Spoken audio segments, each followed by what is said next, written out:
Video में आप जिस शख्स को देख रहे हो इसका नाम है अमित पांडे। इस पर आरोप है कि इसने अपनी ही बहन शिल्पा पांडे की हत्या इसलिए कर दी क्योंकि वह लगातार अपने ही भाई पर उसके साथ शादी करने का दबाव बना रही थी। 1 साल तक भाई बहन लिविंग में रहे और इसके बाद अमित ने जिस तरीके से हत्याकांड को अंजाम दिया उसने पूरी दिल्ली को झकझोर कर रख दिया। भाई बहन के रिश्तों को तार तार करने वाले इस घटना ने लोगों के मन में कई सवाल खड़े कर दिए हैं। आखिर क्या हो गया है इस समाज को जिसमें ना रिश्तों की कदर ना बड़ों की शर्म। चलिए आपको पूरा केस सिलसिलेवार तरीके से बताते हैं। दिल्ली के गाजीपुर में 25 जनवरी की रात करीब 2 बजे लोगों को सड़क के किनारे एक जलता हुआ बैग दिखाई देता है। आग भड़कने की आशंका के चलते बैग की आग तुरंत बुझाई जाती है। जले हुए बैग को जब खोलकर देखा तो उसके अंदर एक लड़के की लाश मिली। बैग में मिली इस लाश को देखकर स्थानीय लोग घबरा चुके थे। उन्होंने तुरंत गाजीपुर के थाने में इस घटना की जानकारी दी। 26 जनवरी के चलते राजधानी में पुलिस की पेट्रोलिंग बेहद ज्यादा थी। दिल्ली के डीसीपी अभिषेक धमिया तुरंत मौके पर पहुंचे और शव को हॉस्पिटल भेजा गया। शुरुआती जांच में आसपास के लोगों से पूछताछ की, लेकिन सबका कहना था कि उन्होंने यहाँ किसी को नहीं देखा। मामला बेहद संगीन था क्योंकि एक लड़की की अर्ध जली लाश की खबर पूरे दिल्ली में फैल चुकी थी। पुलिस ने जब आसपास के शॉप पर लगे सीसीटीवी कैमरास को खंगालना शुरू किया तो उसमें एक गाड़ी दिखाई दी, हुंडई वर्ना, जो यूपी नंबर की थी। इस कार पर पुलिस का शक इसलिए गया क्योंकि ये कार रात 2 बजे रोड से जाती दिखाई देती है और कुछ ही मिनट बाद रिवर्स में आती दिखाई पड़ती है। वर्ना कार के व्हीकल रजिस्ट्रेशन के नंबर की जब जांच की गई तो पता चला ये कार किसी राजेश तिवारी नामक शख्स की है जो दिल्ली का ही निवासी है। पुलिस ने 26 जनवरी की सुबह राजेश को गिरफ्तार किया क्योंकि यहाँ पुलिस के पास और कोई रास्ता नहीं था। पूछताछ में राजेश ने बताया कि उसने ये कार साल 2023 में किसी अमित पांडे नाम के शख्स को बेच दी थी। अमित की डिटेल्स मिलने के बाद पुलिस तुरंत उसके घर पहुंची और अमित को शराब के नशे में गिरफ्तार किया, या यूं कहे जब अमित को गिरफ्तार किया गया तब वो शराब पी रहा था।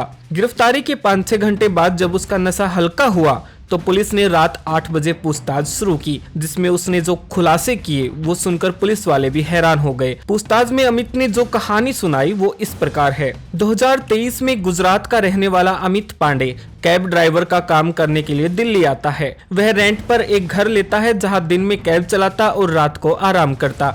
वहीं गुजरात में अमित के अंकल की लड़की शिल्पा घर पर जिद करती है कि उसे दिल्ली पढ़ाई करनी है। घर वाले एडमिशन करवा देते हैं। घर वालों की मानसिकता थी कि इसका भाई अमित भी वहीं रहता है और दोनों का साथ भी हो जाएगा, मगर उन्हें ये नहीं पता था कि ये साथ दीवानगी की राह पर चल पड़ेगा। साथ रहते रहते दोनों में प्यार हुआ और एक तरह से लिव इन में रहने लगे।